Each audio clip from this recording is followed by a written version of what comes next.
Ini mohon maaf nih. Ini kerjaan Ridwan Hisam, kerjaan Bahlil atau kerjaan Jokowi? Jadi Erlangga zolim. Zolim. Oke. Tidak demokratis. Penegasan sekali Erlangga zolim. Zolim. Oke. Jadi kalau misalnya Jokowi maju, Bang Ridwan yakin Bahlil akan mundur? 1000%. 1000%.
Assalamualaikum warahmatullahi wabarakatuh. Waalaikumsalam. Sobat RH sekalian, jumpa lagi kita di channel yang keren ini. Keren Cadas. Keren cadas. Ya, sobat RH sekalian, saya punya tamu yang tidak biasanya ya. Pokoknya orang tahu lah ya, stream politik saya, pendapat saya dan lain sebagainya. Tetapi kita kan perlu juga mendengarkan informasi langsung dari kisruh dalam tanda kutip atau gonjang-ganjing dalam tanda kutip partai besar ini, pohon beringin yang katanya mau ditebang tukang kayu, The Carpenter ya. Ridwan Hisam. Assalamualaikum warahmatullahi wabarakatuh, Bang. Waalaikumsalam. Jadi saya panggil Abang karena beliau ini cukup senior, usianya baru 27 tahun ya. 27 tahun, 40 tahun yang lalu. 40 tahun yang lalu. 40 years ago. Bang, ya saya tidak mau basa-basi. Pertama kita live, ya kan? Ya, siap. Dan ini di RH Channel. Kita siap-siap ya mendengarkan bagaimana komentar sobat RH sekalian. Saya mau mulai dengan membacakan satu berita atau judulnya saja.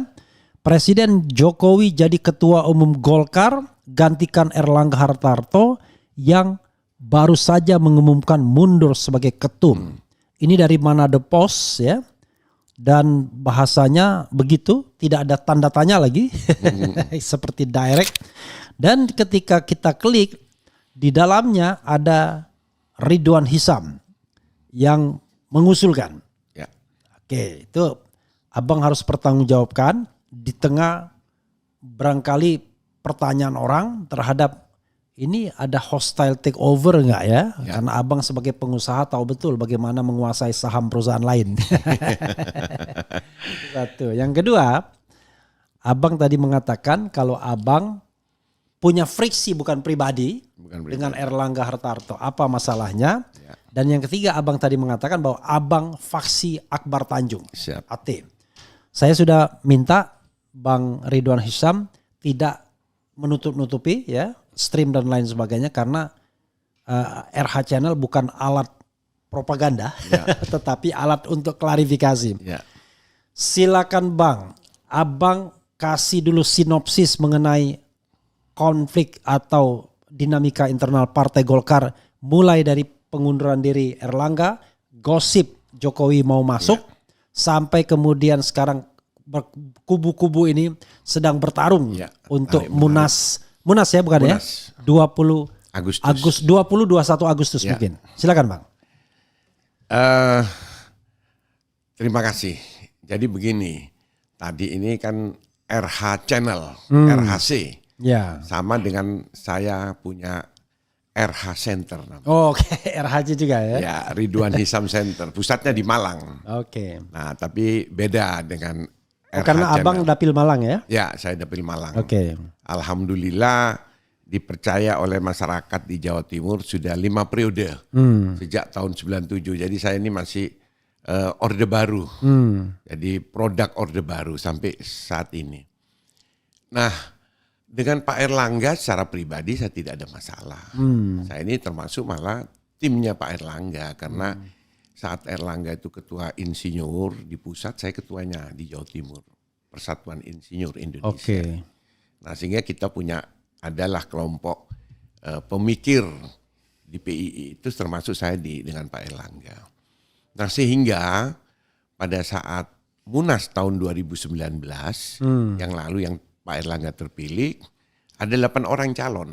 2019 itu Munas setelah dia menjadi PLT ya? Setelah PLT-nya Pak SN mundur itu. Iya, tapi kan digantikan Erlangga dulu kan? Ya, tapi kan dia bukan Munas kan itu, cuma cukup rapat pleno pada waktu itu. Nah, terus akhirnya kita Munas. Ada 8 orang, 3 orang tidak memenuhi syarat administrasi, coret oleh panitia. Siapa itu 3 orang itu? 3 orang lupa saya anak-anak muda lah. Coret. Yang 5 orang yang saya hafal. Yang lolos itu 1 Bambang Susatyo. Ketua MPR. Ya, kedua Kiai Haji Ali Yahya. Ketua Umum Satkar Ulama Indonesia. Nah, ketiga Banten dia, daerah Banten. Ketiga Agun Gunanjar Sudarsa yang sekarang di PR. Keempat adalah Erlangga Hartarto. Kelima Ridwan Hisyam. Silakan terus. Pada saat hari H pembukaan tanggal 4, tanggal 3 pembukaan. Siang mungkin Bang Rafli dengar orang kaget semuanya. 3 orang mengundurkan diri. Isunya dimundurkan. Karena pada waktu itu baru bertemu dengan Surya Paloh, dengan Luhut segala kan, terus Bambang Susatyo mengundurkan diri. Pagi saya ditelepon sama AGK, Agus Ginanjar. Agus Gumiwang. Agus Gumiwang. Telepon, Mas di mana? Pagi tanggal 3 itu. Pembukaan itu kan nanti malam jam 7. Saya bilang saya masih di Surabaya. Loh, enggak ikut Munas? Ya ikutlah. Nanti saya pesawat jam 11 siang. Ini ketua umum mau bicara Erlangga. Mas enggak bisa datang Mas sekarang Mas. Enggak bisa, tiket saya jam 11. Nah, tapi saya jam 1 mendarat sudah ada acara. Peresmian kantor Satkar Ulama di Rawajati. Itu sampai jam 3. Ya oke, kalau kita ketemu di rumahnya Erlangga di Jakarta. Oke, saya mendarat. Di rumah dinas ya? Bukan, rumah pribadi. Tirtayasa. Saya sampai Jakarta, pertemuan acara pembukaan yang namanya kantor Satkar Ulama. Nah, Bang Akbar datang, semua datang orang-orang di PP. Nah, terus saya bilang, kayaknya saya ini bendahara umum Satkar Ulama Indonesia. Ketua umumnya Kiai Ali Yahya itu. Terus saya pamit sama Bang Akbar. Satkar itu apa tadi? Satuan Karya Ulama Indonesia. Underbo-nya Golkar ya? Didirikan oleh golongan karya. Nah, kan ada Majelis Dakwah Islamiyah, ada Satkar Ulama Indonesia, kalau perempuan itu Pengajian Al-Hidayah. Bersama ada AMPI, ada HWK, Himpunan Wanita Karya. Akhirnya saya pamit, Bang saya tidak bisa ikut sampai selesai. Kenapa Wan? Saya dipanggil Erlangga ke rumahnya. Kau disuruh mundur itu. Ya tidak tahulah Bang. Kau jangan mundur, kamu harus tegakkan yang namanya paradigma baru Partai Golkar. Itu Golkar ya? Akbar Tanjung? Bang Akbar, siap Bang. Berangkatlah saya ke rumahnya Bang Akbar. Di rumah Bang Akbar ini kan tadi mintanya harus terbuka semua kan. Terbuka kan karena supaya untuk tidak ada fitnah di antara kita, tidak ada fitnah. Saya datang ke rumah Pak Erlangga sudah ditangguh oleh yang namanya Kahar Muzakir. Ditunggu oleh AGK Agus Gumiwang. Ditunggu Aziz Samsudin sudah sana. Aziz Samsudin. Ya. Aziz Samsudin, terus saya sendiri datang. Erlangga belum datang. Belum datang dari kantor. Saya diajak ngomong lah sama mereka bertiga. Erlangga belum datang. Intinya bahwa ada yang meminta agar kita tidak ada ribut-ribut. Musyawarah mufakat. Oh iya, terus kenapa? Ya mohon Mas Ridwan mengundurkan diri. Saya bilang, saya tidak bikin ribut-ribut. Di mana saya bikin ribut-ribut? Saya kampanye, berbicara semua biasa-biasa aja, tidak pernah jelek-jelekan yang lain. Nah ya tapi ini supaya mulus, dia bilang gitu. Ya tidak apa-apa saya bilang gitu. Kita ini paradigma baru Golkar loh. Saya bilang gitu. Paradigma baru Golkar itu Golkar yang tidak demokratis menjadi partai demokratis. Menjadi partai yang terbuka. Dan memakai manajemen modern. Dan kita harus mendengarkan aspirasi dari rakyat. Saya bilang. Setiap kebijakan check and recheck. Ya Mas, tapi ini kan yang di atas. Dia tidak nyebut nama. Itu Erlangga yang bicara ya? Bukan. Mas. Berarti ke Erlangga belum datang. Oh, yang orang 3 itu. Pokoknya gantian mereka ngomong. Gantian. Gantian meminta saya mundur. Terus saya bilang, saya itu bisa mundur hanya satu. Partai yang memundurkan saya. Kalau orang yang memundurkan saya, tidak. Kalau orang Bugis bilang ewako, semangat. Terus maju terus. Maju terus. Nah itu saya bilang gitu. Erlangga datang. Dilaporinlah sama yang bertiga ini. Merah mukanya Erlangga. Dia lihat, kan pada Ridwan ini kan tim saya, dia bilang gitu kan. Dalam hatinya dia mungkin perasaannya. Walaupun Erlangga lebih lebih junior. Ya. Di bawah saya sudah di Senayan, dia masih belum apa-apa. Akhirnya merah mukanya Erlangga. Apa benar? Dia kalau manggil saya bukan Ridwan Hisam, Patih Gajah Mada. Karena badannya besar. Karena saya panggil dia juga bukan Mas Erlangga, Raja Erlangga. Raja Erlangga. Luar biasa ya. Sama-sama kelahiran Surabaya. Dan tapi rajanya dia tetap. Rajanya dia Raja Erlangga kan. Tapi Erlangga bukan ini, sorry. Dia lahir di Surabaya, Erlangga itu. Sama dengan saya lahir di Surabaya. Jadi dia tanya, betul Patih? Saya bilang, benar Mas Raja. Saya bilang itu benar aja. Terus ya tidak apa-apa. Terus langsung dia berdiri, saya ditarik. Dirangkul saya sama Erlangga. Dia rangkul saya dengan dia bilang gini, saya bangga kalau Patih yang dampingi saya daripada yang lain-lain. Nah, dan lain-lain dia tidak sebut nama kan daripada yang lain-lain. Damping itu maksudnya sebagai bertanding. Oke, mitra ya. Mitra itu jam 5 sore, jam 7 malam pembukaan. Acara Pak Presiden yang buka kan Jokowi waktu itu. Oke, pulang kita sudah. Nah, saya ada yang nawarin. Dari antara itu ada orang yang nawarin. Mas sudahlah Mas, tidak usah maju. Nanti masuk di kabinet aja. Kabinet apa? Saya bilang gitu. Ya kita di eksekutif lah. Saya bilang enggak lah, saya bilang gitu. Saya ini 2 kali maju eksekutif, 2 kali kalah. Pilgub Jawa Timur tahun 2003 bersama Gus Dur, yang usulkan PKB Golkar, Jenderal Kahfi, Ridwan Hisam, 2008 bersama PDI Perjuangan, Sucipto Ridwan. 2 kali kalah, saya bilang gitu. Nah, 5 kali maju legislatif, 5 kali menang. Jadi saya ini lebih bagus di legislatif, bukan makomnya di eksekutif. Udah, ini jalanlah proses ini. Berjalan sampai habis itu pembukaan, besoknya sudah mulai acara.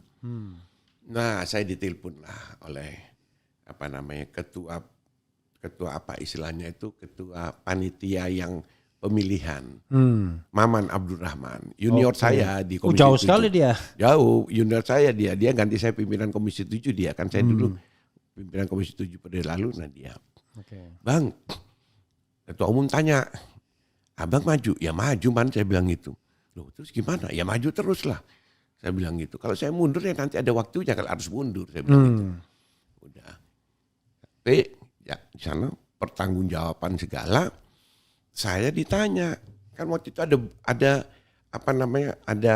siaran langsung juga dari salah satu TV di tempat acara itu.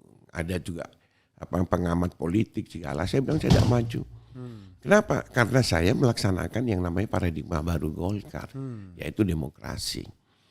Tapi ternyata di dalam ruangan itu diaklamasikan oleh Haji Samsudin. Seharusnya dia kan sudah ada melalui proses ini. 2 orang, harusnya saya dipanggil, ditanyakan. Mau mundur apa enggak? Mau mundur apa jalan terus? Atau mau maju terus atau enggak? Terus, atau paling tidak menyampaikan visi misi. Karena apa? Saya mau maju itu mempunyai konsep saya. Yaitu reformasi kedua Partai Golkar. Partai Golkar itu sudah direformasi tahun 98-99 oleh Akbar Tanjung. Nah, saya ada konsep reformasi paradigma baru Partai Golkar bertumpu pada revolusi 4.0 dan milenial. Nah, saya bikin buku 10 November 2019, jadi sebelum Munas, saya luncurkan di Hotel Indonesia. Akbar Tanjung datang, Abu Rizal datang, Agung Laksono datang. Waktu itu si Erlangga tidak bisa datang karena antar ibunya ke Singapura. JK kirim utusan sekretarisnya. Habis gitu Novanto pakai video. Datang semua. Yang buka Menko Polhukam, Mahfud MD. Jadi keynote speech-nya. Saya bikin konsep itu. Nah, jadi saya mau menyampaikan visi misi bahwa nanti audiens mendukung Erlangga tidak mendukung saya itu masalah kedua. Biasa saya itu kalah itu biasa di dalam pertandingan. Tapi di istilahnya? Di bypass. Di bypass saya bilang ya sudah. Kaget Bang Akbar. Langsung selesai saya dipanggil Bang Akbar, Wan ke rumah. Naik mobil yang Bang Akbar ke rumah. Jam 1 malam itu acara itu. Padahal pemilihan itu harusnya besok tanggal 5. Dipercepat tanggal 4. Dia bilang, Wan gimana? Saya bilang, Bang, saya itu tidak sah loh Bang. Saya bilang gitu loh. Kenapa? Saya ini kan calon, daftar resmi. Ada semuanya pendaftarannya. Loh, saya kira kamu sudah mundur. Di mana saya mundur? Maka itu saya cari kamu kok tidak ada. Dia bilang gitu. Nah saya bilang gitu ya sudahlah Bang. Biar aja lah kita lihat saja nanti ini bagaimana perjalanannya Erlangga memimpin partai kalau dengan cara seperti ini. Saya bilang gitu tengah malam. Udah akhirnya setelah itu saya berangkat umroh. Umroh pulang ditelepon Bang Akbar. Ridwan kau masuk ke pengurusannya Erlangga. Saya bilang jangan Bang. Saya ini calon ketua umum belum pernah mundur. Kalau saya kalah sama Erlangga berapa saya bilang gitu. Skornya. Nah akhirnya saya tidak bersedia, tapi Bang Akbar pesen Ridwan tidak boleh keluar dari Partai Golkar. Saya bilang, Bang, saya ini tegak lurus sama Abang. Ada Abang sana saya tetap sama Abang. Saya kan toh anggota fraksi, saya bilang itu. Saya tidak bersedia masuk di kepengurusannya. Akhirnya saya ditaruh di Dewan Pakar. Masuk Dewan Pakar pun itu juga Agung Laksono yang taruh. Dan itu tanpa konfirmasi. Jadi saya langsung dicelonong gitu aja di SK. Nah itulah proses kalau dengan Erlangga. Tetapi jadi sejak itu Abang melihat bahwa ada soal prosedur yang cacat. Yang cacat di dalam proses. Jadi waktu itu ketua pleno sidangnya, ketua sidang plenonya Aziz Samsudin. Jadi saya bilang kalau di pertama cacat, ini proses akan cacat. Akan cacat. Saya ikuti. Akhirnya bulan Juli 2023 saya datang ke kantornya Erlangga, minta waktu dikasih jam 5 sore. Saya kasihlah konsep. Saya bilang bahwa Anda ini adalah calon presiden Golkar. Sehingga Anda harus maju. Kaget dia. Suratnya Dewan Pakar, kita rapat Dewan Pakar di rumahnya Agung Laksono waktu itu. Surat ditekanlah Agung Laksono sama sekretaris. Dewan Pakar yang hadir pada waktu itu siapa aja? Banyak lah dari 20-30 orang. Intinya meminta maju Erlangga sebagai calon presiden poros keempat. Ada waktu itu. Karena ini kan keputusan Munas. Harus dilaksanakan. Bahwa elektabilitasnya Erlangga rendah, urusan kedua. Kalau memang tidak bisa, harus Munas. Keputusannya di Munas, maka harus dibatalkan di Munas juga. Nah, ini dibatalkan di Rapim. Muncul Gibran. Saya tidak mempermasalahkan Gibran elektabilitasnya tinggi. Tapi saya mempermasalahkan bagaimana Erlangga tidak mematuhi keputusan Munas yang dia bikin sendiri. Nah itu dia. Tidak bersedia dia. Di situlah terus saya meminta Munaslup. Kan ribut kan tahun lalu. Yang Juli 2023. Terus saya munculkan Luhut Panjaitan sebagai calon ketua umum kan. Luhut dan kemudian ada Bahlil juga di situ. Iya ada Luhut, ada Bahlil calon ketua umum. Di situ ramai sudah. Jadi konfirmasi Abang yang memunculkan isu Munaslup itu? Saya, ya termasuk sama Idrus Marham. Oke. Saya, Idrus Marham, Lawrence Siburian, segala itu kelompok ini semuanya. Kita ribut untuk Munaslup karena tidak melaksanakan keputusan. Tapi begitu Rapimnas sudah memutuskan dan semua menerima, saya diam.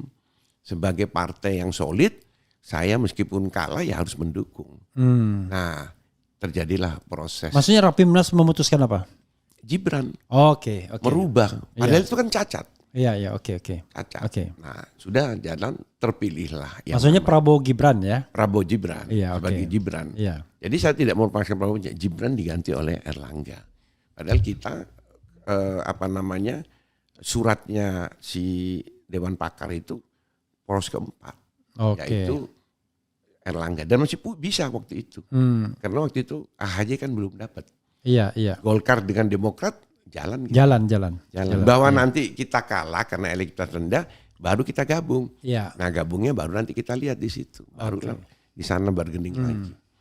Nah, itu cacatnya. Jadi saya mau minta Erlangga dia mundur itu sudah 2003. Sehingga pada waktu 2023.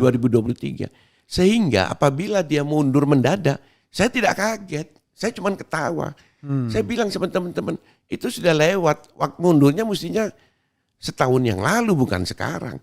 Pakai alasan lagi bahwa demi apa itu? Demi fokus pada pekerjaan. Transisi. 1 tahun setelah dia terpilih, saya sudah keluarkan statement. Ada jejak digitalnya. Erlangga harus memilih. Dan Bang Akbar juga keluarkan statement loh. Yaitu ketua umum atau Menko. Gak boleh dua-dua.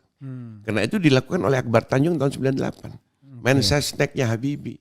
Terpilih di dalam Munaslup Golkar bulan Juli tahun 98 di Hotel Indonesia. Pada waktu Munas itu, Akbar Tanjung mundur dari Mensesnek. Fokus ketua umum Partai Golkar. Erlangga juga kita minta itu. Nah, dia pegang dua-dua. Jadi kalau bilang mau fokus kepada pekerjaannya, ya sudah basi dan kurang 3 bulan, apa yang mau difokuskan? Nah itu jadi makanya masyarakat ini harus saya buka di RH channel ini supaya masyarakat ini jangan melihat, waduh kasihan Erlangga, prestasinya tinggi, hebat mana sama Akbar Tanjung prestasinya memenangkan partai tahun 2004 yang hancur di kuyo-kuyo. Saya bilang itu, ini bukan prestasinya Erlangga, ini adalah prestasi kita mendapatkan koktel efek dari Prabowo Gibran. Kalau mau lihat survei Golkar sebelum coblosan berapa persen?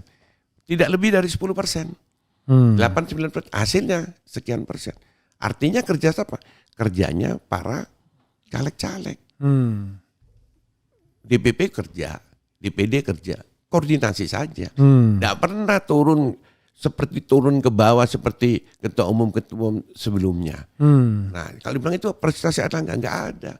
Ini prestasi karena kita dapat tadi itu limpahan suara. Kebetulan memang ada bagaimana partai yang lain suaranya bagaimana turun. Sehingga kita dapat limpahan banyak. Nah, yang dapat limpahan itu kan Golkar terbanyak. Kedua Nasdem, ketiga PKB. Ada dapat sedikit PAN, dapat PKS. Yang kurang banyak siapa? Demokrat 10. P3 paling banyak. PDIP juga lebih banyak. Kalau P3 itu kan tidak lolos parlementer sehingga hilang semua. Ya kan? semua, 19 hilang. Nah 19 hilang. Itu. Jadi itu situasinya sekarang ini. Jadi pengunduran diri Erlangga ini tidak ada yang perlu diributkan. Karena saya melihat kepemimpinan Pak Erlangga ini adalah kepemimpinan Partai Golkar yang tidak melaksanakan paradigma baru Partai Golkar. Makanya saya bilang, kalau di Golkar itu kalau berani, harus betul berani. Jangan berani tapi takut. Tapi kalau takut jangan berani-berani. Oke. Nah, ini kejadian. Oke, Bang. Ini cerita tentang pengunduran Erlangga ya. Tentu dengan subjektivitas Abang ya. Iya, otomatis ini kan semua dari sisi saya. Dari versi Bang Ridwan ya. Mengalami proses ini saya bersama Partai Golkar. Oke. Nah, sekarang karena di sini ya Abang kemudian menyebutkan men-spill Jokowi sebagai calon ketua umum. Saya bacakan sedikit ya. Kalau siapa tahu Abang bantah ini. Usulan agar Jokowi menjadi Ketua Umum Partai Golkar periode 2024-2029 salah satunya diajukan oleh anggota Dewan Pakar Partai Golkar Ridwan Hisyam. Betul. Politikus senior Partai Golkar itu menilai Jokowi memenuhi kriteria untuk memimpin partainya karena rekam jejaknya merepresentasikan ideologi karya kekayaan yang diterapkan Golkar. Hal itu setidaknya terlihat dari penamaan kabinet kerja pada periode pertama kepemimpinannya. Selain itu pada periode kedua pemerintahannya, Jokowi menempatkan kader Golkar sebagai Menteri Koordinator dalam kurung Menko. Saya mengusulkan Pak Jokowi menjadi calon Ketua Umum Partai Golkar. Apakah dia bersedia? Ya, kembali ke Pak Jokowi, tanda Ridwan. Pertanyaan 3 saya, Bang. Ya. Ini pendapat Abang pribadi yang bakal didorong di Dewan Pakar atau Dewan Pakar juga punya agenda yang sama. Kedua, bagaimana dengan persyaratan bahwa katanya kalau tidak jadi pengurus nggak bisa jadi ketua umum. Betul. Yang ketiga ya. Nah yang keempat, bagaimana dengan isu bahwa Pak Jokowi ketua Dewan Pembina? Silakan. Ya. Jadi gini, itu pendapat saya pribadi. Oke. Pendapat Ridwan Hisyam yang anggota Dewan Pakar.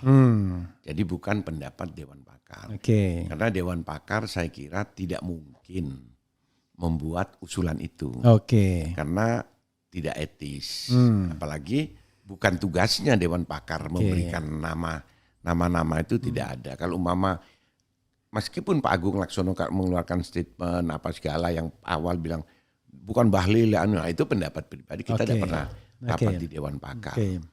Nah jadi Dewan Pakar itu terkait masalah keorganisasian saja. Nah, seperti kita membuat surat dia harus maju Dewan keempat itu karena keputusan Munas. Karena kita menghargai keputusan Munas. Kalau begitu agenda malam ini apa kira-kira yang penting? Ya kita akan memberikan masukan kepada PLT Ketua Umum. Di dalam pelaksanaan musyawarah nasional yang tanggal 20-21. Agar proses ini berjalan dengan baik sesuai dengan tahapan-tahapan. Misalnya ubah ADART yang ingin memberikan kesempatan pada Pak Jokowi. Sangat mungkin. Dan itu sah barang halal di Golkar itu. Untuk diusulkan oleh Dewan Pakar? Tidak, kita tidak sampai ke sana karena itu bukan haknya Dewan Pakar. Itu hak daripada peserta Munas. Yaitu para DPD dan ormas pendiri dan ormas yang didirikan Golkar. Itu punya hak suara.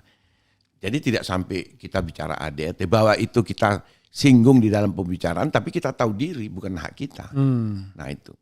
Terus tidak memenuhi syarat. Hari ini Jokowi tidak memenuhi syarat. Hari ini. Tapi kita lihat pada waktu Munas. Apakah bisa memenuhi syarat apa tidak? Ya kita lihat nanti. Kalau saya melihat bahwa anggaran dasar itu memang bisa dirubah setiap waktu.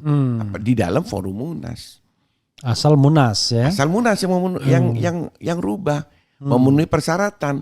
Kalau voting ya lebih dari separuh. Melakukan persetujuan, ya selesai sudah. Pada saat itulah terbuka siapapun yang kader Golkar. Yang menjadi pertanyaan, apakah Jokowi ini kader Golkar apa bukan? Itu kan yang jadi ribut. Saya bilang, Jokowi ini kader Golkar sejati. Duh, kok bisa Pak Ridwan? Ini sudah saya buka. Saya diskusi sama teman saya dari PDIP di dalam salah satu TV. Dia bilang kaget-kaget. Saya ini kenal Jokowi sebelum dia jadi wali kota Solo 2005. Karena 2003-2004 ketua Golkar Solo saat itu membawa Jokowi ke Jakarta untuk minta rekomendasi Golkar. Tetapi Golkar pada waktu itu sudah punya calon, akhirnya tidak dapat. Datang ke Pak Amin Rais ke PAN, dapat dari PAN dia Amin Rais, dapat dari PKS 2000 untuk pemilu. Untuk legislatif 2000 untuk Pilwakot wali kota pertama. Waktu itu Pilwakot dari PKS dan dari PAN. Tetapi dia kan tidak pede kalau dapet itu. Dia kan mau pegang Golkar atau PDIP karena partai besar. Datang ke PDIP. Dapat dengan syarat wakilnya harus FX Rudi. Ketua PDIP di Kota Solo. Maka dia di sana. Pertanyaannya, kalau dia kader PDIP, untuk apa dia jalan-jalan kemana-mana? Langsung aja PDIP langsung tentukan. Nah, kenapa? Dia pengusaha. Dia tidak punya partai pada saat itu. Saya tahu Jokowi HIPMI. Saya ini ketua umum HIPMI Jawa Timur mulai tahun 88 sampai 92-95. Terus setelah itu saya ketua real estate. Pada saat itu di zaman Orde Baru, kalau ketua organisasi pengusaha itu bukan kader Golkar, tidak mungkin jadi ketua. Zaman Orde Baru ya. Nah, Jokowi ini ketua Asosiasi Mebel Indonesia, ketua Asmindo Solo Raya. Di mana ketua umumnya tahu Bob Hasan. Bob Hasan ini adalah pengurus DPP Golkar zamannya Harmoko waktu itu. Pengusaha kayu kan terkenal. Ya. Anak buahnya Jokowi ini di Solo itu. Nah, jadi dari situlah saya melihat. Terus pertanyaannya loh, dia kan PDIP. Ya PDIP, kenapa kalau PDIP? PDIP itu kendaraan. Jadi wali kota 2 periode pakai kendaraan PDIP. Gubernur pakai PDIP. Jadi presiden juga PDIP semuanya. Tapi sejatinya dia Golkar. Begitu dia selesai, kembali dia ke Golkar. Apa yang salah? Jadi Golkar itu dari kekaryaannya itu? Dari kekaryaannya, doktrinnya itu. Sekarang ada contoh yang sangat jelas. Fakta ini. Di Jawa Timur, saya itu ketua Biro Koperasi Wira Swasta Golkar Jawa Timur di zaman Orde Baru. Soekarwo yang Pak Dekarwo itu ketua Biro OKK, Organisasi Keanggotaan dan Kaderisasi. Sunaryo yang wakil gubernur itu adalah ketua Biro Seni Budaya. Tiga-tiga ini kita maju. Pilgub Jawa Timur tahun 2008. Soekarwo lewat Demokrat, saya lewat PDIP, Naryonya lewat Golkar. Yang menang adalah Soekarwo sama Saiful. Ya. Nah, apa yang terjadi? Begitu dia terpilih, jadilah dia Demokrat. Bukan jadi anggota saja, jadi ketua Partai Demokrat Jawa Timur. 2 periode. Begitu sudah selesai, ya pulang lagi ke Golkar. Sekarang Dewan Pakar sama saya. Soekarwo ini. Oh, Soekarwo ini. Iya, 10 tahun dia di sana. Ya tapi kan formal dia di Golkarnya kan, artinya memang orang Golkar dia. Maksudnya ada kartu anggotanya kan, nggak seperti Jokowi. Di Golkar itu kartu anggota dibutuhkan kalau mau jadi pengurus, kalau nanti mau maju caleg. Cuman itu baru orang ngurus Golkar, anggota itu 5 menit. Tadi malam saya masih pertemuan sama Doli. Ahmad Doli Kurnia, ketua Bapilu itu, ketua pemenangan pemilu. Ada dari daerah Sumatera, kalau saya di daerah Lampung. Bilang, kamu sudah belum akan sudah bikin segera kartu anggota. Dicalonkan untuk pilkada, bikin langsung. Siapa? Ya saya tidak sebut namanya. Ada seseorang. Ada ya? seseorang, tidak etis. Oke. Kalau saya sebut. Oke Bang ya. Jadi artinya kartu anggota di Golkar itu tidak ada masalah. Orang itu pilkada sekarang itu banyak sekarang pakai kendaraan. Tapi kita lihat orang itu dari jejak rekamnya. Kenapa jejak rekamnya? Golkar itu kita kan kenal ABG. Kelompok ABRI, kelompok birokrasi, kelompok golongan. Mereka ini tidak bisa kita hilangkan. Karena ini sejarah Golkar. Golkar itu makanya saya bilang bahwa pemimpin Golkar harus tahu sejarah Golkar. Yaitu sejak 20 Oktober 64.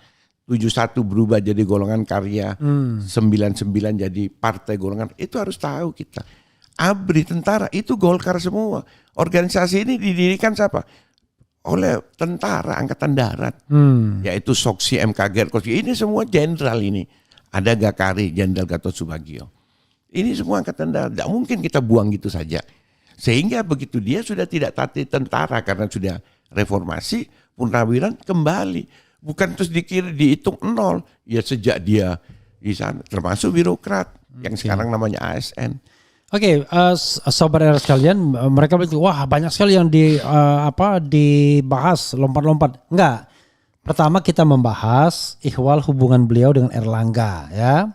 Yang kedua, ihwal beliau mendukung Jokowi yang dikatakannya sebagai kader Golkar gitu. Jadi enggak ada lompat-lompat. Kita 2 itu. Dan ini demokratis kan, Anda boleh sepakat, boleh tidak ya. Nah oke, Bang Ridwan. Ya. Sekarang ini kan menguat bahwa paketnya itu ketua umumnya Bahlil. Kemudian ketua hariannya Agus Gumiwang Kartasasmita. Sekjennya masih tanda tanya tapi ada orang nyebut Doli. Ya. Ketua dewan pembinanya ada yang menyebut Gibran, ada yang menyebut Jokowi. Ya. Tetapi Anda maju dengan meminta Jokowi sebagai ketua umum. Bisa nggak saya katakan bahwa Anda termasuk kelompok aspirasi yang berbeda dengan Bahlil CS hari ini? Saya berbeda dengan aspirasi. Ya saya menganggap Bahlil, AGK, Erlangga pembantunya presiden. Ada apa kita ngambil pembantunya Jokowi? Ya kita ambil bosnya sekali kan. Untuk memenangkan Golkar di tahun 2029. Kenapa bisa ambil pembantunya? Karena di Golkar itu ada PDLT. Itu sejak Golkar Orde Baru. PDLT itu apa? Harus dia mempunyai prestasi. Oke. Dia harus berdedikasi, Prestasi, dedikasi, loyalitas, dan tidak tercela. Siapa yang meragukan prestasinya Jokowi? Oke. 2 periode di Solo, 1 periode di Jakarta, 2 periode di RI. Prestasinya, prestasi dalam pekerjaan, bangun IKN itu kan keberanian. IKN itu, saya bilang Pak Harto bikin jonggol. Mana sekarang nggak ada kan? Ini berani bahwa memang belum selesai, iya kan harus proses. Dia bikin apa? Hilirisasi. Saya ini kan pimpinan di Komisi 7 periode yang saya kan anggota Komisi 7. Bikin infrastruktur semuanya. Ini satu prestasi. Dedikasi kepada bangsa negara tidak perlu dilakukan. Loyal dan dia tidak tercela. Itu. Jadi bukan saya tidak mendukung Bahlil atau kalau Bahlil kenapa tercela? Udah ada. Saya melihat Bahlil ini pembantu. Oke. Pembantu. AGK pembantu. Oke. Kenapa kok kita harus pembantu? Ya kita ambil saja kan bosnya langsung siapa? Jokowi. Masalahnya Jokowi bersedia apa tidak? Sampai sekarang kan tidak ada statement Jokowi. Saya menolak kan tidak pernah. Atau saya menerima. Ya kita tunggu waktunya karena Jokowi ini taat kepada aturan. Oke. Bang, biar abang tidak dikatakan bersandiwara, abang sebelum ini pernah ketemu Jokowi nggak? Saya terakhir terkait ketemu dengan Jokowi 10 Juni. 10 Juni, hari ulang tahun HIPMI. Itu hari kematian ayah saya juga itu. Oh, innalillahi wa inna ilaihi. 10 Juni di Pullman. Dia hadir, saya ketemu dan sempat selfie, cuman dia panggil saya Ridwan, dia bilang itu. Dia bilang, "Siap Pak Presiden." Saya bilang kita selfie. Sudah, handphone saya diambil, dia selfie sendiri. Terus setelah itu Luhut manggil saya, Ridwan, mantap. Ketemu sama Luhut cuman kita dibilang mantap terus, satu komando kan. Ya sudah itu. Dengan Pak Jokowi. Ngomong soal ketum Golkar nggak? Enggak lah, kan rame. Nggak, maksudnya di tempat lain atau WA dan lain sebagainya? Saya tidak pernah ketemu Pak Jokowi di tempat yang pribadi, tidak pernah. Karena bagi saya kan agak aneh ya mewakili pemirsa. Karena Bang Ridwan mengusulkan Jokowi sebagai ketum itu di luar mainstream loh. Kan mainstreamnya ketua Dewan Pembina, kemudian Bahlil yang ketua umum gitu. Tapi tiba-tiba abang ketua Dewan Pembina pun juga tidak kan. Enggak, maksudnya isu orang. Isunya dia Dewan Pembina. Ya. Kalau ketumnya Bahlil. Pak Jokowi masuk Dewan Pembina itu juga menyalahi ADRT. Nyala kan. Nah, kita berpikir udahlah kita nggak usah ngomong soal ADRT. Ya, setiap waktu bisa dirubah. Kan katanya setiap waktu bisa diubah. Bisa, bahkan sebelum pemilihan pun bisa diubah kan. Ya. Oke. Nah, yang ingin saya tanyakan adalah ini kan biasanya gini, dalam politik kita harus terus terang lah. Ya. Kan biasanya orang nyepil begini, spill begini, itu kan biasanya di belakangnya kan ada. Ya. Masa kita kayak anak kecil. Ya. Oke, gimana? Saya gini, saya tidak pernah ketemu Jokowi mata atau rame-rame ya waktu ada acara-acara saja. Tapi saya punya kelompok. Kelompok ini adalah kelompok yang Padepokan namanya. Oke. Kelompok Padepokan. Padepokan Kosguru 1957. Oke. Nah, Padepokan ini memang terdiri dari para orang-orang spiritualis. Oke. Anak-anak muda yang memang basicnya ada di Majapahit. Oke. Jawa Timur.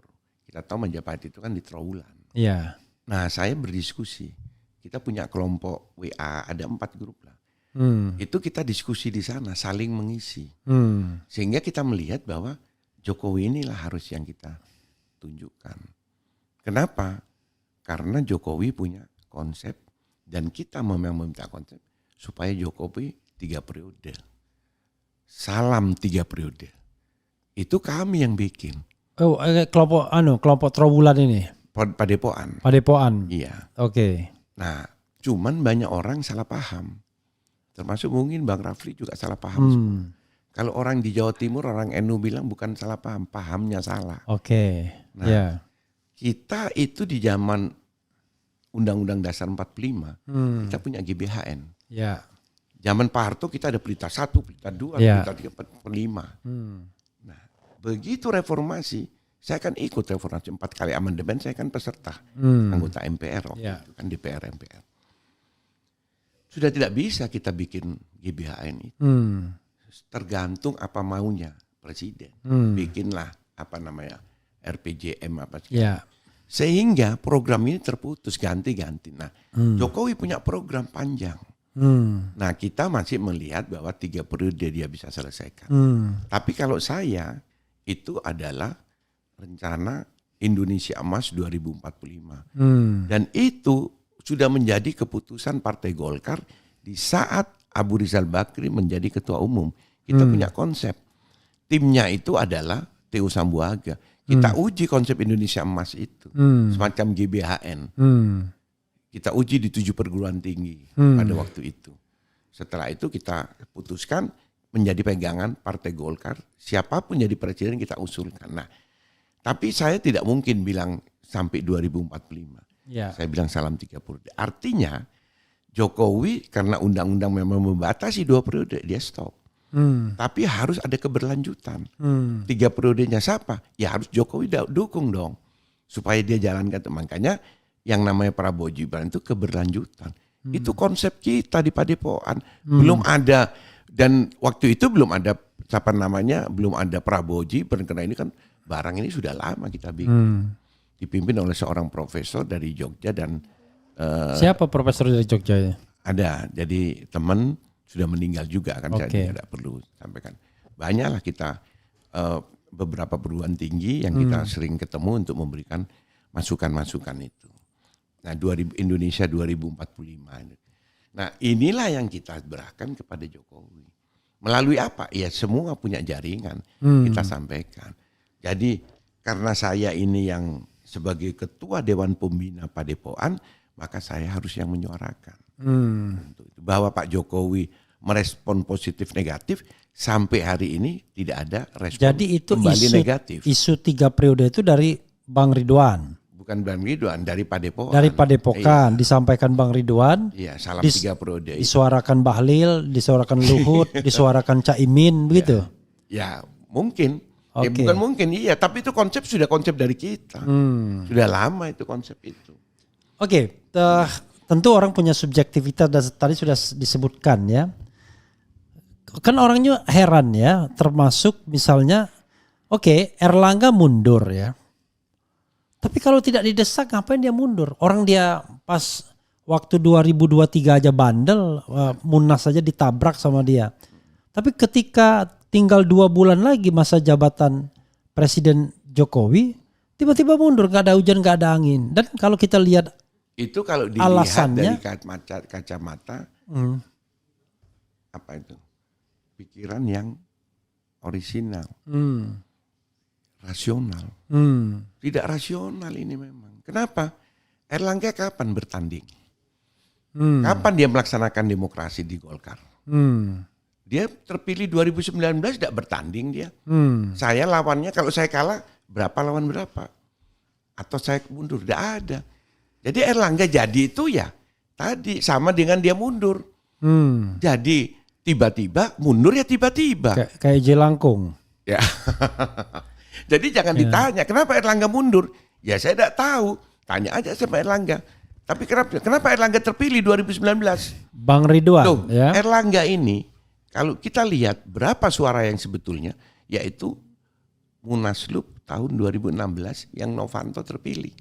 Erlangga waktu itu nyalon? Calon, ada 8 juga. Erlangga nomor 7. Oke, dari 14 kursi, 14 suara. Dan kalah sama Syahrul Yassin Limpo, kalah sama Aziz Samsudin. Waktu itu kan Akom sama Setia Novanto. Ya itu suaranya Erlangga. Kalau pertandingan, yang lain tidak pernah ada pertandingan. Oke. Jadi tidak heran kalau Erlangga mundur itu saya tidak heran. Memang dia jadinya juga jadi-jadian kok. Oke. Kita kan harus menyampaikan apa yang berkembang di publik. Bahkan saya di-spill juga oleh orang Golkar juga ya, orang dekat Erlangga. Bahwa pada hari Selasa kemarin, pada Selasa kemarin sudah disiapkan satu surat panggilan untuk Erlangga. Ketika dia bertemu Jokowi, ketika dia nanya soal hari Jumat lah dia di Jokowi itu. Ya kan? Sebelumnya kan. Ya, sebelum mengundurkan diri, it's okay, nggak ada masalah. Jokowi nggak nyebut apa-apa. Tapi setelah itu ada utusan istana. Memang kita tidak tahu utusan istana itu siapa. Tetapi sumber saya ini mengatakan kemungkinan Pratikno. Karena Pratikno lah yang selalu dipercaya untuk urusan sana, urusan sini. Ya kan? Dan firm minta Erlangga mundur. Dengan ancaman sudah untuk diperkarakan kasus CPO kah, bahkan dia terlibat juga konon katanya penyelundupan nikel oleh kata Faisal Basri misalnya. Dan yang terakhir ada kontainer. Nah, jadi gimana pendapat Bang Ridwan? Kan berarti kan istana terlibat. Tidak ada terlibat.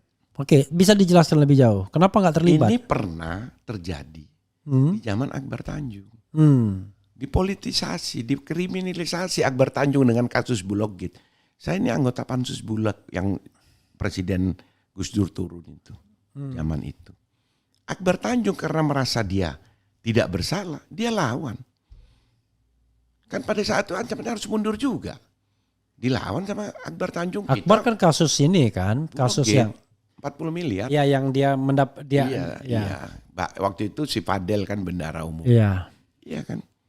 Dia merasa dia lawan kan. Siapa yang mengkriminalkan Akbar Tanjung pada waktu itu? Saya tidak perlu tahu siapa kan. Kan masalahnya ada masalah kan. Itu masa jabatan. Jaksa Agung itu saat itu M.A. Rahman itu pamannya nyonya saya, paman langsung. M.A. Rahman itu Jaksa Agung dari Madura. Istri saya kan orang Sumeneb. Ya, Jaksa Agungnya waktu itu M.A. Rahman. Gus Dur atau Mega waktu itu? Mega. Sudah Mega ya? Mega, terus Mega ganti terus Gus Dur. Nah itu. Iya. Waktu Gus Dur, Mega Kiki. Gus Dur waktu bukan. Terbalik. Waktu Gus Dur Kiki. Terus diganti oleh M.A. Rahman. M.A. Rahman. Dilawan sama Akbar Tanjung, nggak mundur. Ditangkap dia, ditahan di kejaksaan. Saya tidur di masjid itu. Sebelahnya di kejaksaan pojokan masjid. Tidur di situ kita. Hampir 2 minggu lebih kita tidur di situ. Jaga Akbar Tanjung. Oke, balik lagi Bang. Jadi Bang artinya kalau Erlangga memang dia ditekan, kalau dia tidak berbuat ya dia lawan dong. Dia kumpulin kita semuanya. Pengurus DPP dipanggil, saya ada masalah begini, ada ditekan. Ini saya tidak berbuat, saya lawan. Lapor Dewan Pakar, lawan ke Bang Ical, Dewan Pembina, lapor ke Bang Akbar. Menyatu Golkar itu, kita lawan. Sama dengan pada waktu kita menyatu waktu zaman Bang Akbar. Di berapa tahun kita, sampai akhirnya kita lolos di Mahkamah Agung. Setelah itu menang. Bang Ridwan. Jadi jangan dipermasalahkan bahwa Erlangga ada tekanan, tidak ada. Tidak ada. Kalau Erlangga memang dia yakin dengan diri, ya dia lawan dong siapa yang mau tekan-tekan. Ya karena dia tidak yakin dengan dirinya. Iya, itu kan bukan soal keyakinan. Ya. Kan orang meyakini bahwa Erlangga memang terlibat dalam kasus-kasus hukum. Dan itu dijadikan sandraan seperti ketua umum partai lainnya. Nah itulah yang digunakan ketika dia disuruh mundur oleh utusan istana. Ya dia nggak melawan karena banyak masalahnya. Begitu, itu yang itu informasi yang beredar. Tapi apakah itu kesalahan dari aparat hukum apa kesalahan Erlangga? Aparat hukum setiap waktu kalau saya dorong. Setiap waktu. Dan kita semua harus dukung dong. Penegakan hukum. Kita dukung KPK. Dia dukung kejaksaan. Kita dukung polisi. Kalau kita memang mau menegakkan hukum. Siapapun harus diproses. Kalau saya begitu. Jadi jangan sekali-kali mau jadi ketua umum tapi cara enaknya saja. Begitu ada tekanan, loyo dia. Lawan dong. Harus dilawan. Bukannya orang mengatakan bahwa memang Jokowi cari ketua umum yang loyo biar bisa ditekan setiap saat. Ya masalahnya kenapa yang loyo itu mau jadi dijadikan boneka? Kok waktu itu kok enggak saya yang dijadikan ketua umum? Artinya benar kan? Artinya benar kan? Loh, saya tidak bilang benar dong. Kan Bang Rafli yang bilang cari yang loyo. Saya bilang tidak benar. Ya kenapa mau cari yang loyo? Artinya benar ditekan, lalu kemudian kebetulan yang ditekan loyo, orangnya muda di. Saya tidak karena saya tidak tahu masalah itu. Sekarang saya tidak tahu. Memang apa namanya waktu itu Doli dia ada di Sumatera, di mana dia di Palangkaraya, telepon sama stafnya harus pulang pagi-pagi, dia pulang ketemulah sama Erlangga waktu dia bikin ini, dia cerita semua sama saya. Nah itu, jadi saya tanya, Dol, ada enggak suratnya itu? Ya aku juga enggak bisa jawab, Mas. Kenapa? Ya enggak pernah lihat juga aku. Enggak pernah lihat. Surat apa? Oh, surat yang tadi itu, panggilan. Panggilan. Pernah lihat kamu? Enggak. Enggak dikasih tahu? Enggak juga. Karena orang dekat yang ngomong ke saya itu dia lihat. Maksudnya masa Erlangga tiba-tiba ngarang begitu aja kan nggak mungkin lah. Ya, lebih bagus orang itu dipanggil ke sini kan. Ya oke, itu soal lain kan. Ada yang berani ngomong, ada yang enggak kan. Kayak Bang Ridwan kan berani ngomong di depan. Kalau ada yang lain cuma ngasih informasi di belakang. Jadi oke, ya kita hargailah aspirasi itu. Sekarang pertanyaannya, saya melihat nih kayaknya ada faksi-faksi nih di Golkar untuk. Di Golkar memang Munas. Golkar itu golongan karya. Dia terbentuk dari 268. That's okay, nggak apa-apa. Tapi maksud faksi saya itu ada di Golkar. Maksud memang. saya ini faksi untuk pemilihan ketua umum Golkar Munas 20-21 Agustus ke depan. Ya, yang saya lihat baru nih ya. Satu, faksinya Bahlil. Saya lihat nih ada lagi ngapa-ngapain dia itu. Ada sama Agus Gumiwang lagi rapat apa nggak ngerti nih, ada fotonya kan? Ya fotonya betul. Ya foto kayaknya udah beredar kemana-mana juga foto. Ada Pak Agung Laksono. Ya. Ada PSSI itu Sapa Janudin. Oke. Ada foto beredar semua. Nah sekarang ada Bahlil calon ketua yang disebut-sebut. Paket Bahlil Agus Gumiwang. Kemudian Bang Ridwan menyebut Jokowi. Kemudian ada pula yang menyebut Tommy Soeharto. Ya kan? Boleh. Kemudian rasanya baru 3 itu saja. Saya dulu waktu 2019 di Rio yang Bang Ical itu, saya pendukungnya Tommy Soeharto. Waktu itu cuma dapat 1 suara Tommy Soeharto. Oke. Tommy masih memenuhi syarat untuk jadi ketua umum Golkar? Sangat memenuhi. Kan dia sudah pernah maju 2019, sudah diterima kan, tidak ada clear. Waktu itu saya bilang sama Tommy, Mas maju aja. Gimana Mas? Ya kita cek ombak. Ternyata tidak ada masalah, memenuhi persyaratan. Bahwa Mas Tommy dikatakan pernah bikin partai apa segala, berkarya, tidak ada masalah kan, sama dengan yang tadi lain ya, kembali ya selesai. Karena Golkar kan partai terbuka. Nah itu ya tinggal nanti PDLT-nya saja dilihat. Oke, pertanyaannya adalah faksi-faksi apa saja yang sekarang ini ada untuk bersiap-siap untuk menjadi ketua umum? Kalau faksinya itu gini sekarang, kita itu kan sudah ada namanya ormas-ormas. Biasanya dia terkotak-kotak di ormas-ormas. Ada ormas Kosguru, ada ormas Soksi, ada ormas MKGN. Nah terus ada organisasi yang didirikan itu ada AMPI, ada Satkar Ulama, ada Majelis Dakwah Islamiyah. Nah terus ada yang sayap, namanya Sayap Perempuan KPPUG dan Sayap Pemuda. Nah itu KPPG sama AMPG. Nah, tapi itu semuanya masih heterogen. Nah, pada saat nanti barulah dia akan menyatu. Menyatu itu biasanya di atas. Di atas ini menyatu, di bawah ikut menyatu semuanya. Dan jadi hasilnya, akhirnya itu adalah kita sudah sepakat. Jangan sampai kalau ada yang kalah terus bikin partai. Karena itu kejadian kan, kejadian. Udah sering itu. Nah ya itu sampai keluar Bang Surya, habis gitu Prabowo waktu tidak lolos ini Edi Sudrajat bikin Partai Keadilan PKP kayak gitu-gitu.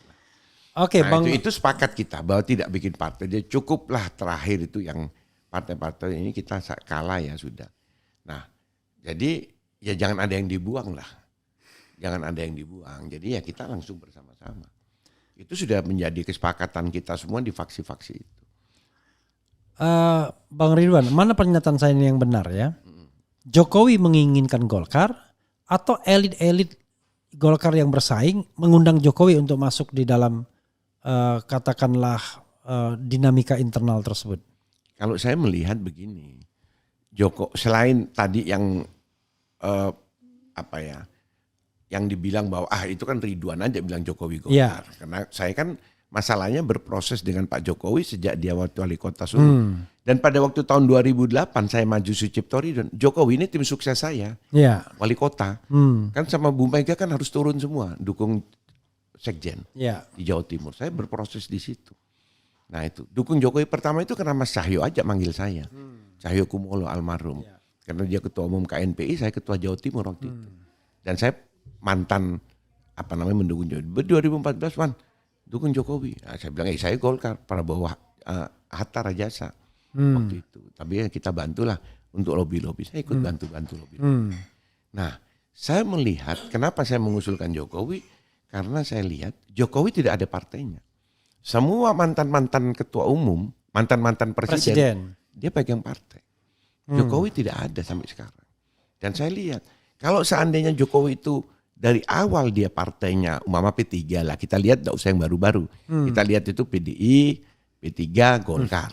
Seandainya dia P3, mungkin saya tidak melakukan lobby-lobby. Tapi karena saya lihat memang dia ini HIPMI, pengusaha muda, ya kan, ketua asosiasi, basicnya Golkar. Sehingga saya mengusulkan, kenapa? Satu, Jokowi harus dia pegang partai politik, ya.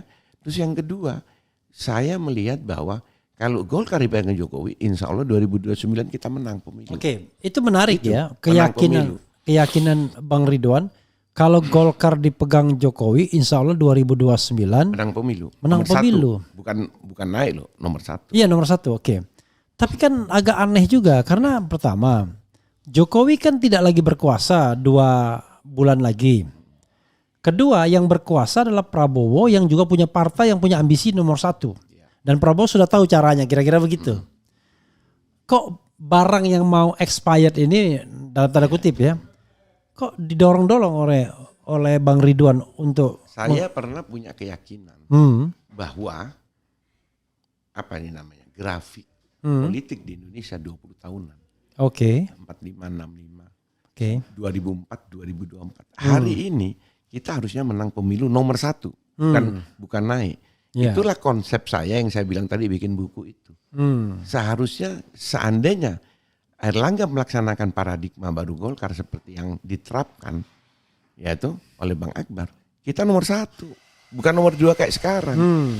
Tapi tidak dilaksanakan, sehingga ini tertunda. Nah, sehingga alam yang tadi saya bilang grafik ini itu akan bergeser. Dan saya yakin Prabowo tidak akan dia mengembiri Golkar. Aslinya Prabowo ini Golkar kok. Dia kader Golkar tulen yang namanya Prabowo ini. Jadi dia tidak mungkin akan habisin Golkar. Saya yakin bersama-sama iya. Gitu loh. Itu saya yakin di sana. Jadi dia tidak mungkin, kita bersama-sama. Bahwa siapa yang menang, apakah Golkar atau PDI, apakah Gerindra, ya nanti kita lihat di lapangan. Pertanyaannya adalah, kan orang yang sudah 2 periode ini kan tidak bisa lagi menjadi presiden. Sebentar, saya potong Bang. Oke, silakan. PDIP, meskipun ini beda ya dengan Golkar. Ibu Mega bukan presiden, sudah expired juga kan, tidak maju lagi sudah. Menang partainya, bukan presiden dia. Oke, tapi sejarahnya agak beda ya kalau Mega. Memang makanya saya bilang beda. Tapi kan tadi bilang bahwa dia kan tidak punya kekuasaan. Ibu Mega tidak punya kekuasaan. Partainya menang itu lawan Pak SBY waktu itu. Itu jadi masalahnya bukan itu. Saya melihat cara kerjanya Pak Jokowi. Itu bukan 24 jam lagi, 36 jam. Jokowi itu kerjanya itu. Saya malah penasaran ya, Bang Ridwan tuh udah ketemu sama Pak Jokowi sebenarnya. Untuk urusan Munas Golkar ini? Tidak pernah. Nggak pernah? Tidak pernah. Saya ketemu. Atau ketemu sama utusannya? Ya kalau utusannya banyak. Ya teman saya dalam diskusi. Oh utusannya banyak. Pratikno pernah ketemu misalnya? Tidak pernah. Saya kan tidak kenal sama Pratikno. Yang dekat sama Pratikno adik saya Usama. Oke. Saya kalau ada apa-apa pesannya ke Usama. Sekarang adik saya meninggal sudah. Sebulan yang lalu. Sudah tidak bisa saya komunikasi sama Pratikno. Biasanya saya ke Usama. Atau Usama ketemu dengan Jokowi. Kan dia dekat sama Jokowi. Usama itu. Berarti bisa disimpulkan kalau abang dekat dengan Akbar Tanjung ke arah sana juga? Jokowi juga? Pak Akbar lagi dia lebih banyak konsentrasi ke kesehatan kan sekarang. Oke. Tapi kalau keluarganya Pak Akbar, Ibu Nina ini kan satu sekolah sama Jokowi. Jokowi Solo ya. Satu sekolah, bukan di Solo saja, satu keluarganya itu Bu Nina semua itu satu sekolah, jadi sangat dekat keluarga Pak Akbar, Bu Nina Akbar Tanjung dengan Pak Jokowi itu satu. Ini saya yakin bahwa insya Allah dukung juga Jokowi. Cuman saya tidak pernah cerita sama Pak Akbar masalah ini karena tidak tepat waktunya saya bicara. Tapi saya tidak pernah dapat penolakan atau saya ditegur oleh Bu Nina Akbar Tanjung, Ridwan jangan dukung, tidak ada. Malah kalau saya kirim mantap, siap gitu aja. Oke, jadi kalau misalnya Jokowi maju, Bang Ridwan yakin Bahlil akan mundur? 1000%. 1000%. Siapapun akan mundur? Ya kita lihat Erick Thohir, apa Erick Thohir itu? Iya. Mundur enggak? Erick Thohir. Erick Thohir mau maju juga? Maju presiden kan, wakil presiden. Oke. Begitu Gibran yang maju ya mundur teratur. Apa bedanya Erick Thohir sama Bahlil? Pembantu semua. Makanya saya tidak pilih pembantu, pilih bosnya langsung. Loh, pembantu kan 2 bulan lagi. Ya, tapi kan hari ini pembantu. Kan munasnya kan besok 20. Kecuali kalau mau munasnya Desember, ya beda lagi kan. Mana yang menurut Bang Ridwan baik? Pak Jokowi, jadi ketua umum atau jadi ketua Dewan Pembina? Ketua umum. Gibran? Ya Gibran biarkan kerja saja lah, bantu Pak Prabowo. Concern kepada pemerintahan. Menurut Bang Ridwan ya, nanti kira-kira ada gak kericuhan di Munas Golkar ini? Gak ada. Yakin? Yakin, hakul yakin. Semua sudah di set up? Bukan sudah di set up, karena orang Golkar itu sangat istilahnya canggih lah urusan-urusan demokrasi. Tidak ada. Zaman Bang Akbar waktu itu selesai juga kan. Sampai Pak Akbar cuma bilang saya kalah karena dilawan dari 8 penjuru angin. Kan begitu kalah kan diwawancara oleh waktu itu? Salah satu TV. Itu dia terbuka. Akbar kalah sama siapa? Kalah JK. Oh iya lawan JK ya. Lawan JK. JK sudah wakil presiden pada waktu itu. Dan didukung oleh SBY. Iya. SBY turun. Jadi semua presiden. Akbar Tanjung saya tanya dulu waktu menang Munaslup. Iya. Yang dukung siapa? Kekuatan luar. Katanya Pak JK ada kekuatan luar. Habibie. Saya kan tim suksesnya Bang Akbar waktu Munaslup 98. Munaslup. Lawan Panglima TNI. Lawan Pak Edi Sudrajat. Sama Sultan Hamengkubuwono. 3 calonnya. Nah itu. Makanya waktu itu saya sampaikan kepada teman-teman. Zaman masih Orde Baru 98. Ya. Reformasi. 3 calonnya. Kok langsung Erlangga langsung nyelonong, semua orang suruh mundur, terus langsung ketiban Sampur jadi ketua umum. Sekarang kesannya kan Bang Ridwan malah mendorong 1 calon juga. Enggak dong. Enggak. Saya mencalonkan. Enggak, untuk 2024 nanti. Enggak. Saya insya Allah juga maju. Oh, maju juga sebagai? Iya. Nanti kalau saya sudah waktunya, kan belum dibuka pendaftaran. Oh, tapi rencana mau maju? Saya rencana insya Allah maju. Kalau Pak Jokowi maju, Bang Ridwan maju, tidak apa-apa kan? Oh, tidak apa-apa. Tidak apa-apa. Lu kalau kalah, ya tidak apa-apa. Menang, alhamdulillah kan. Oke. Ya kalau lawan Pak Jokowi gimana mau menang? Loh, kenapa? Mungkin saja kan. Oh, gitu ya? Iya. Akbar Tanjung lawan Panglima TNI. Loh, katanya tadi kalau Pak Jokowi ini mundur, Bahlil mundur, siapa mundur dan lain sebagainya. Kan pembantu. Saya kan bukan pembantunya Jokowi. Kan gimana Bang Tan? Saya ini bukan pembantunya Jokowi. Oke, sekarang pertanyaannya adalah ya. Kalau saya baca beberapa orang ya. Misalnya Idrus Marham. Ya. Marham. Itu termasuk kliknya Bahlil sekarang. Iya, saya bilang iya memang. Oh dia itu sekretarisnya Bahlil. Sebenarnya TPN, begini. Di tim tim pemikir itu dia sekretarisnya. Sekretariatnya di Menteng situ.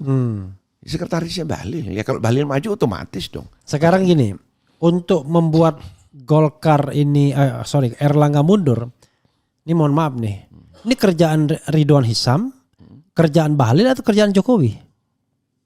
Kalau saya tidak pernah kerja. Oke. Tapi saya berdoa kepada kuasa. Ya, lalu orang yang melakukan kedoliman, Allah akan turunkan. Jadi Erlangga zolim. Zolim. Oke. Tidak demokratis. Penegasan sekali Erlangga zolim. Zolim. Oke. Kapan? Pada saat Munas 2019. Oke. Semua hasilnya tidak dapat. Calon presiden juga ada. Jadi kira-kira siapa? Bahlil atau Pak Jokowi sendiri yang Jokowi.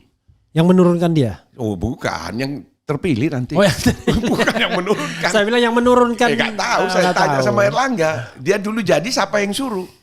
Kira-kira orang kayak Bahlil tuh bisa berkhianat sama Jokowi nggak? Ya, ini kan jauh di bawah saya ini kan. Bahlil ini. Ya memang masih muda dibandingkan saya pun tuan dia saya. Dia bendahara umum PBHMI. Saya itu anggota DPR 99-2004. Setiap minggu dia ngantor di ruangan saya. Oke. Karena saya itu kan ketua Golkar Jawa Timur, hari Kamis, Jumat, Sabtu saya kan pulang, kosong kantor itu. Itulah kantornya Bahlil di ruangan saya di lantai 1302. Dia kan cari pendanaan, cari dananya kan ke alumni HMI yang ada di DPR semua apa namanya partai. Dia pakai kartu ruangan saya tiap hari, tiap minggu. Jadi sangat sama saya sangat dekat sekali. Tapi dia juga HIPMI. Tapi Bahlil itu Luhut saja mau dilawan sama dia waktu yang isu Munaslup Juli 2023. Ya, dia ketemu saya waktu itu. Nah itu ketemu saya. Bilang apa waktu itu? Dia bilang, Bang, ini yang dapat restu, dia bilang gitu. Jadi bukan dipilih. Luhut sama saya. Oke. Nah, terus kenapa? Ya, tapi kita tunggu tunggu waktu. Terus apa pesannya kamu? Bahlil sama saya. Kita fight aja, Bang. Fight, saya siap fight. 100% pendanaan enggak perlu dibagi. Biasanya itu kan pendanaan itu para calon-calon. Ya. Pendanaan operasional itu kan. Bukan operasional, pelaksanaan Munas itu. Ada 5 calon ya bagi 5 lah. Kalau 1 miliar ya bagi 200 jutaan. Gitu. Kalau 100 miliar bagi. Nah, saya 100%. Itu mau nih Bahlil ke saya. 100% saya. Munaslup kemarin? Iya. Munaslup saya, Bang. Banyak sekali uangnya? Ya, dia ngomong gitu. Saya kan enggak lihat uangnya. Oke. Kalau banyak itu kan saya lihat uangnya. Enggak lihat kan. Dia ya, ngomong Abang aja. bilang ya. Yang namanya Munas untuk pemilihan ini butuh triliunan, ya kan? Nggak mungkin lah, udah kita semua tahu nggak ada makan siang gratis. Jadi yang kalau Bahlil ngomong begitu dia berarti siap dong pendanaan. Ya kan dia punya kawan banyak. Dia ketua umum HIPMI. Dia ketua umum HIPMI banyak temannya, banyak sponsornya. Kalau Jokowi dari mana duitnya? Dari mana Jokowi duit? Sponsornya juga kan banyak. Dia cuma kedip mata, nggak usah dibicara, datang semua. Malah orang datang setor muka untuk bantu. Kalau urusan gitu ya, tidak perlu harus dia panggil orang. Kalau saya ini harus panggil orang kan. Mungkin ini Ridwan ini cuma nekat saja, palsu dibilang gitu. Saya pakai Golkar harus demokratis untuk menjaga. Kalau tidak, ditinggal oleh rakyat kita. Karena pada waktu kita berubah menjadi partai terbuka, dulu kan tertutup Golkar, bisi-bisi, keputusannya seperempat kamar, perintahnya Pak Harto kepada ini dari sini ke bawah semua tertutup, kita tinggal laksanakan, kaget semua, tapi harus dilaksanakan. Sekarang tidak boleh, harus terbuka supaya rakyat percaya kepada Partai Golkar. Apakah Abang nggak khawatir ya? Dengan mendudukkan Jokowi di sana, justru yang terjadi adalah Golkar akan tidak dipercaya oleh masyarakat. Ternyata Golkar kan candaannya kan, Golkar yang pohon beringin yang gede aja itu bisa tumbang sama tukang kayu katanya, sama Kodari sambil ketawa-ketawa. Kan itu menunjukkan bahwa memang Pak Jokowi yang nebang Golkar itu. Enggak lah. Kalau dilihat itu bukan nebang Golkar. Saya ya. Iya. Ini pengertian saya. Joko Dari bilang itu bukan Golkarnya yang dirobohkan, Erlangganya kan. Itu arti dari situ bukan Partai Golkar ini kita harus tahu Kenapa saya bilang Jokowi? Kita punya doktrin loh yang sejak awal, doktrin karya kekaryaan itu. Di dalam anggaran dasar kita itu bunyinya karya siaga gatra praja. Setiap kader Golkar harus siaga, harus siap bekerja secara profesional ya sesuai dengan profesinya. Gatra praja sebagai tameng pemerintah. Jadi kita ini di awal dibentuk dulu memang untuk menjadi pembantu menjaga pemerintahan. Itu Golkar. Nah, Jokowi dia kan pemerintah. Sekarang dia jadi ketua umum, pastilah dia akan jaga pemerintahan. Presiden Prabowo, Gibran pasti dijaga sama Jokowi supaya jangan sampai ada yang ganggu. Itulah kenapa pikiran saya harus Jokowi jadi ketua umum. Dia tidak mungkin akan merecoki pemerintahan Prabowo Gibran, malah dia akan membantu. Sehingga Golkar akan membantu sesuai dengan doktrinnya karya kekaryaan. Itu konsep saya. Iya, banyak konsep hal. Saya konsepnya Golkar. Iya, banyak hal sebenarnya yang masih bisa ditanyakan ya. Misalnya kalau kan ada orang mengatakan Jokowi itu ngambil Golkar karena dia ingin menjadikan Golkar sebagai bunker. Ya kan? Bunker. Ya, kalau seandainya dia dipermasalahkan dan lain sebagainya kan ada partai politik yang membackup. Ya harus dong. Yang kedua, katanya karena dia ingin ya menempatkan Gibran dalam Pilpres 2029. Ngapain nunggu lagi 10 tahun lagi kan? Dan itu kendaraan politiknya Golkar. Artinya kan Golkar disiapkan untuk senjata Pak Jokowi buat Gibran untuk menghadapi Prabowo Gerindra dong. Gak mungkin gak berbenturan kata orang. Gini, kalau urusan itu garis tangan. Oke. Garis tangan. Ya. Bahwa itu cita-cita sah-sah saja selama melalui proses yang benar. Jadi saya belum Jokowi mempersiapkan ini silahkan. Pak Harto juga waktu itu dia masuk Mbak Tutut jadi menterinya. Tapi karena garis tangannya enggak.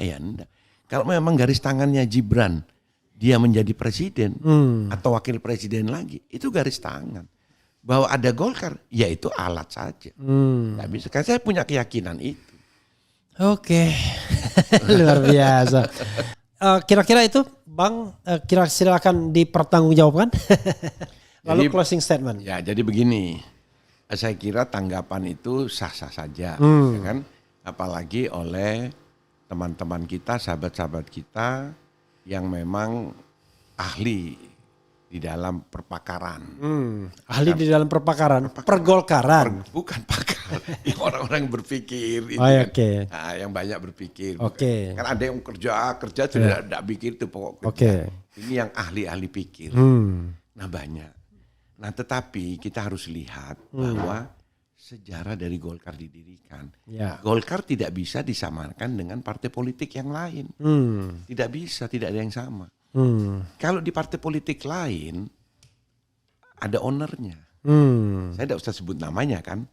Bang Fahri kan punya owner lah partai-partai itu. Ya kalau Nasdem ownernya Surya Paloh, biar masyarakat paham kan. Ya. Kalau kemudian PDIP ownernya Bu Mega. Nah. Kalau Demokrat ownernya SBY. Ya. Kalau PKB baru separuh owner, makanya dia agak gelisah ya kan. Ya. Oke, nah kita frankly speaking aja. Lalu terutama gimana? Partai besar kan yang saya. Ya. PAN hampir separuh juga kayaknya.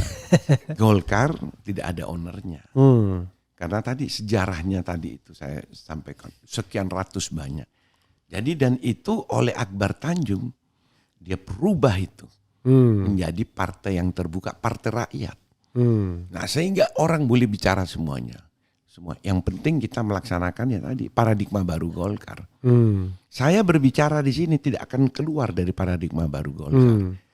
Saya selalu akan melakukan check and recheck, akan bekerja dengan manajemen yang modern, partai yang mandiri. Partai mandiri itu kita tidak tergantung kepada siapapun. Nah, termasuk kepada penguasa. Nah, tetapi kita adalah memberi dukungan kepada penguasa. Saya tidak memberi dukungan kepada Jokowi. Saya memberikan dukungan kepada pemerintahan Jokowi. Terus, kenapa dukung Jokowi jadi presiden? Karena saya lihat PDLT-nya. Dari calon-calon yang muncul sekarang, dibandingkan dengan PDLT-nya Jokowi, dia paling tinggi. Makanya saya dukung. Kalau ada yang lebih baik lagi, ya mari kita berdebat. Kita akan lihat, masih ada waktu ini. Nah itu. Dan semuanya ini tergantung kembali kepada Pak Jokowi. Apakah dia bersedia? Kan belum tentu.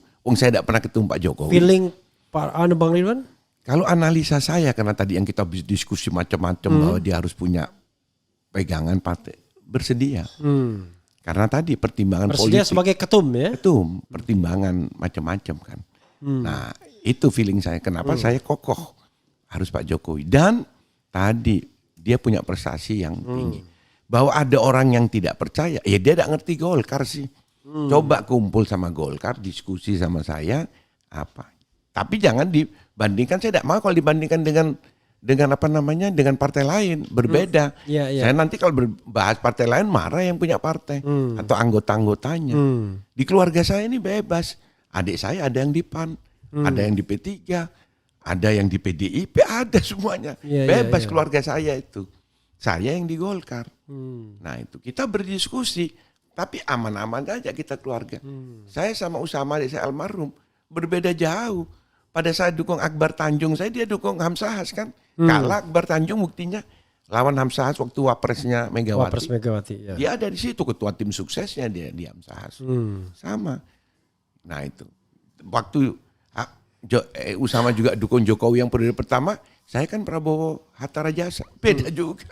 Iya. Jadi tidak ada masalah. Tapi kalau sudah keputusan, ya kita harus dukung. Nah kita juga, saya mengharapkan kepada yang mau komentar, hargailah demokrasi. Demokrasi itu silakan. Yang penting jalan menyalahi. Penegakan hukum wajib. Karena saya menyadari bahwa negara kita ini kalau tidak penegakan hukum ini tidak dilaksanakan, dia akan hancur. Karena ibarat tangan 5 jari ini, penegakan hukum itu di sini. Yang tertinggi dia, penegakan hukum. Nah, apa yang satu ini? Dia harus melaksanakan yang namanya program industrialisasi, hilirisasi. Nah, dia juga harus melaksanakan program yang namanya pendidikan. Dia harus melaksanakan yang namanya kelautan. Karena ini sumber daripada devisa kita. Hilirisasi tadi sumber yang ada yang di atas, ada yang di dalam tanah kan, di dalam bumi. Dan yang terakhir itu adalah industri pedesaan. Inilah nanti dari hasil itu ke sana. Tapi ini semua tidak akan jalan apabila penegakan hukumnya tidak jalan. Jadi saya pasti memberikan dukungan, apakah KPK, apakah kejaksaan, apakah kepolisian. Kalau memang terlibat para anggota-anggota politisi-politisi ini terlibat, sikat untuk penegakan hukum agar apa? Rakyat percaya kepada alat penegakan hukum. Kalau kita tidak melaksanakan, tidak ada gunanya ini. Itu masalahnya.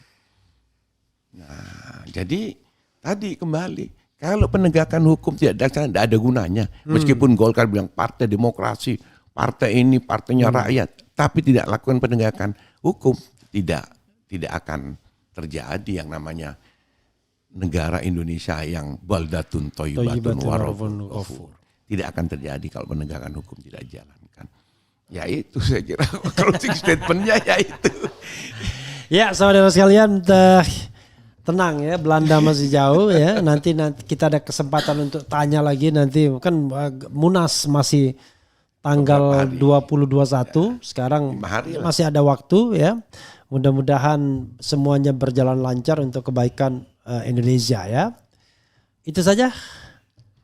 Wassalamualaikum warahmatullahi wabarakatuh. Keren cadas.